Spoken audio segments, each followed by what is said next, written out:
Ready. আর কচু শাকটা এমন কোনো বাঙালি নেই যে তাদের মানে পছন্দের খাবার না, তো আমার তো খুবই ভালো লাগে। আর তার সাথে যদি নমস্কার বন্ধুরা, তোমরা সবাই কেমন আছো? আশা করি ভালো আছো। বন্ধুরা, আজ আমি বানাবো কচু শাক আর ইলিশ মাছের মাথা দিয়ে কচু শাক করবো। চলো বন্ধুরা, আমি কচু শাক ইলিশ মাছের মাথা দিয়ে কিভাবে তৈরি করি তোমাদের সম্পূর্ণ ভিডিওটা দেখাবো, আর স্কিপ না করে সম্পূর্ণ ভিডিওটা দেখতে থেকো। বন্ধুরা, তোমাদের কাছে আমার অনুরোধ রইল। আর দেখো বন্ধুরা, আমি কালো কচু শাক আমি কেটে গুছিয়ে রেখে দিয়েছি, ভালো করে ধুয়েও রেখেছি। আর কচু শাকটা বন্ধুরা, যেহেতু হাত চুলকানোর ভয় আছে, সব কচু শাক চুলকায় না, তো তোমরা কচু শাক যখন কাটবে, কচু শাক গোটা গোটা ধুয়ে কচু শাক মুছে নেবে। আর তোমাদের কাটার পরে তোমাদের ধুতে হবে না। এটা হলো ছোট্ট একটা টিপস। ঠিক আছে বন্ধুরা, এবার চলো শুরু করি। বন্ধুরা, আমি কড়াই বসিয়ে নিয়েছি, আর কড়াই বসিয়ে নিয়ে পরিমাণ মতন জল দিয়ে দেবো। কচু শাকটা আমি সেদ্ধ করে নেব। বন্ধুরা, কচু শাকটা সেদ্ধ করার সময় একটু সামান্য পরিমাণে নুন দিয়ে দেবে, তাহলে কি হবে, তোমার কচু শাকটার পরবর্তীকালে নুন দিতে হবে না। এই দেখো বন্ধুরা, আমি কচু শাকটা কড়াইতে দিয়ে দিচ্ছি। এই দেখো বন্ধুরা, কচু শাকটা আমি দিয়ে দিচ্ছি। আর কচু শাকটা দেখো পুরো কড়াইয়ের থেকে ভর্তি ভর্তি হয়ে গেছে, কিন্তু এই কচু শাকটা যে একটু ভাপবে তখন আস্তে কমে যাবে। বন্ধুরা, এবার কচু শাকটা সেদ্ধ হতে থাকুক। আমি তার মধ্যে আমি কচু শাকের মধ্যে যে মশলাগুলো দেবো, সেই মশলাগুলো তৈরি করে নেব। আমি ঢাকনা দিয়ে ঢেকে দিলাম বন্ধুরা। এ দেখো বন্ধুরা, আমি পেঁয়াজ কুচিয়ে নিয়েছি, আর হচ্ছে গিয়ে তার সাথে রসুন, আর এদিকে কাঁচা লঙ্কা চিড়ে নিয়েছি। এইগুলো নিয়ে আমি কচু শাকের মধ্যে দেবো। আর দেখো বন্ধুরা, আমার কচু শাকটা হয়ে গেছে। কচু শাকটা যেহেতু কালো কচু শাক, আর দেখো পুরো জলটাও হয়ে গেছে একদম কালো, সেদ্ধ করেছি। এবারে আমি সেদ্ধর জলটা আমি ঝারিয়ে নেব।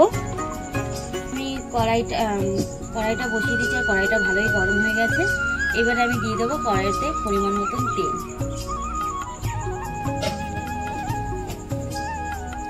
এই দেখো বন্ধুরা, আমার কড়াইয়ের তেলটা ভালোই গরম হয়ে গেছে। এবার আমি একটা ইলিশ মাছের মাথা দিয়ে দেবো। এটা ভালো করে ভাজা হয়ে গেছে, আমি ইলিশ মাছের মাথাটা তুলে নেব। এরপরে আমি পরিমাণ মতন আর একটু তেল অ্যাড করে দেব। আমার তেলটা ভালো গরম হয়ে গেছে, আর তার মধ্যে দিয়ে দেবো আমি 5 ফোড়ন। 5 ফোড়নটা বেশ ভালো করে ভাজা হয়ে গেলে পরে আমি দিয়ে দেবো শুকনো লঙ্কা, আর তার সাথে দিয়ে দেবো তেজপাতা। এরপর ভালো করে মোটামুটি নাড়িয়ে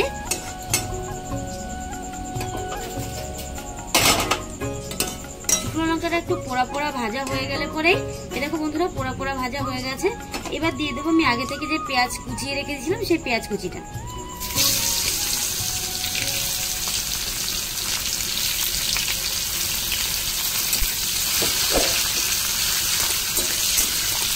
তারপর বন্ধুরা দেবো আমি রসুন কুচি আর হচ্ছে কাঁচা লঙ্কা কুচি।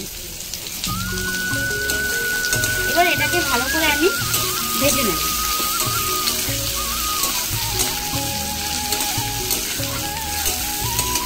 আমি নিয়েছি জিরের গুঁড়ো, আর এই দেখো প্রায় 1 টেবিল চামচের 1 চামচ মতো, যেহেতু খুন্তির মধ্যে নিয়েছি তাই অনেকটাই দেখাচ্ছে, তো এটাও আমি এখন দিয়ে দেবো।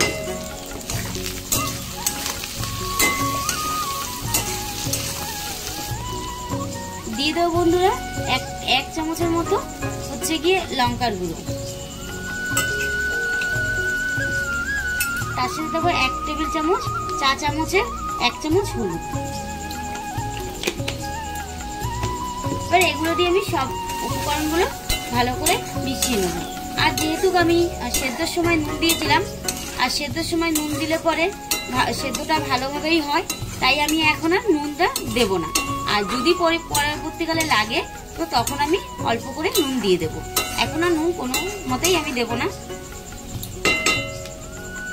আমার মশলাগুলো সব ভালো করে ভাজা হয়ে গেছে। এবার আমি দিয়ে দেব যে কচু শাকটা জল ঝরাতে রেখে দিয়েছিলাম, সেই কচু শাকটা আমি দিয়ে দেবো। আর বন্ধুরা জানো কচু শাকটা যত করো না কেন কচু শাক কিন্তু জল বেরোয়। তো আমি ভালো করে কচু শাকটাকে ভেজে নেব।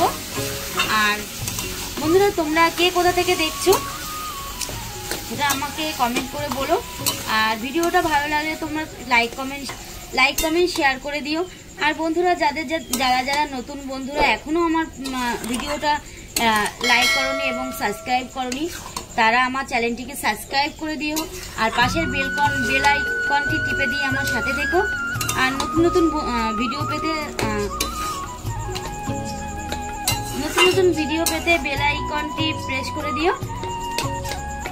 চলো বন্ধুরা তোমাদের সাথে কথা বলতে বলতে আমার কচু শাকটা বেশ ভালো করে ঘেটে দিয়েছি। এবার আমি জোর পাওয়ারে জাল দিয়ে আমি গ্যাসটা ঢাকনা দিয়ে ঢেকে দেবো। বন্ধুরা আমি এখন ঢাকনা দিয়ে ঢেকে দিলাম। এবার আমি ঢাকনাটা খুলে দেখবো কতটা হয়ে গেছে।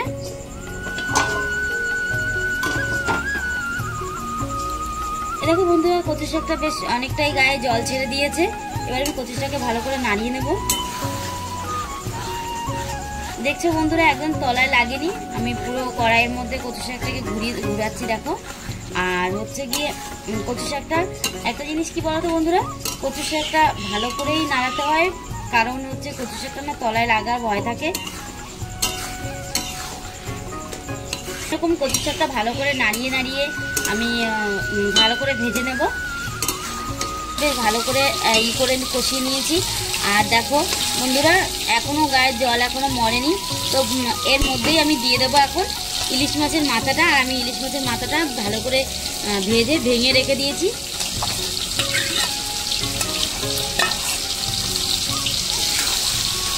এবার ভালো করে আমি নাড়িয়ে চাড়িয়ে নেব। আর যেহেতু জলটা এখনো মরেনি আমি ভালো করে ভাজবো। আর তার সাথে সাথে ইলিশ মাছের মাথাটা যেহেতু দেওয়া আছে সেটাও তারও একটা স্মেল, গন্ধটা খুব সুন্দর বেরোচ্ছে এবং ওটাও ভালো করে ওর সাথে মিক্সড হয়ে যাবে। আমার কচু শাকটা হয়ে গেছে। আর কচু শাকের মধ্যে দেখো একটু কিন্তু জল আর নেই, জল পুরো শুকিয়ে গেছে। আর আমার কচু শাকটাও হয়ে গেছে। এবার আমি দিয়ে দেবো নামানোর আগে বন্ধুরা সামান্য পরিমাণে একটু চিনি।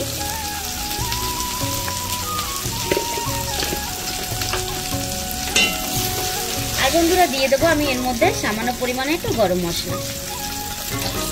ব্যাস আমার কচু শাক রান্না রেডি। এবার আমি ভালো করে নামিয়ে নেবো বন্ধুরা। এরকম আমার কচু শাকটা একদম পুরো ভাজা হয়ে গেছে। আর কচু শাকটা একদম দেখো বন্ধুরা এরকম দলা পাকিয়ে যাচ্ছে, যেরকম ভাবে নিচ্ছি সেরকম ভাবে দলা পাকাচ্ছে। তো বন্ধুরা আমার কচু শাকটা রেডি। এবার আমি নামিয়ে নেব।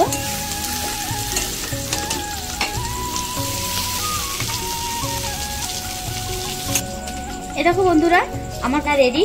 আর কচু শাকটা এমন কোনো বাঙালি নেই যে তাদের মানে পছন্দের খাবার না।